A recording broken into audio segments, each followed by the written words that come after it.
Magandang gabi po. Alam ko po marami sa inyo may alam na matagal ko po piniling manahimik.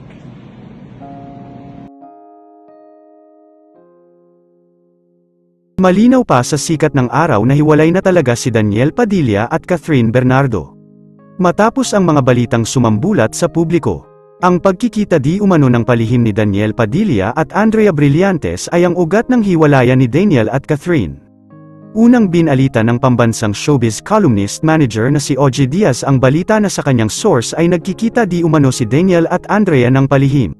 Sinabi ni OG na hindi naman confirm ang balita at inulan ng pambabatikos si OG ng fans ng Kathniel.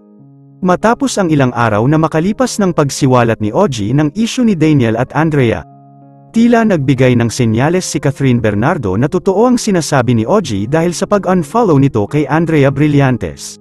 Naka-unfollow na kasi si Catherine Bernardo kay Andrea Brillantes sa Instagram account nito.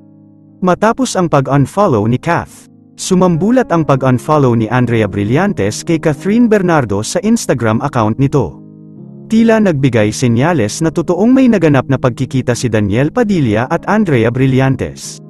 Base na rin sa mga video kumakalat online. Makikita sa video kung saan muntik nang ma-corner si Daniel Padilla ng batikang showbiz reporter ng ABS-CBN na si MJ Felipe. Ngunit na-counter agad ni Daniel Padilla na sinabing, "Ano muna ang itatanong mo?" Tinanong ulit ni MJ na tatanungin ko sana kung totoo ba ang issue patungkol sa inyo ni Catherine. Sinabi naman ni Daniel na wag muna itanong si Gina.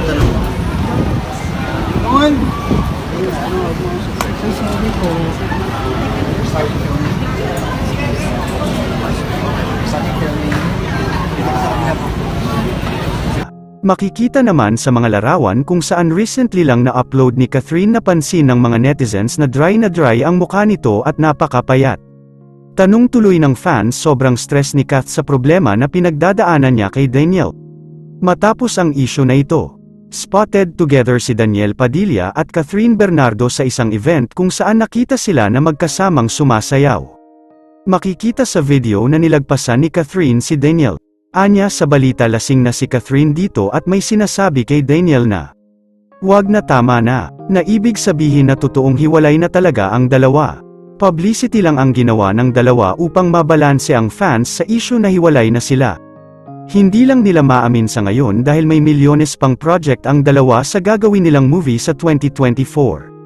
Sa ngayon malinaw na hiwalay na talaga ang dalawa. Ano ang masasabi mo sa balitang ito? Comment mo sa ibaba. Huwag kakalimutan i-like ang video na ito. Maraming salamat po sa panunood.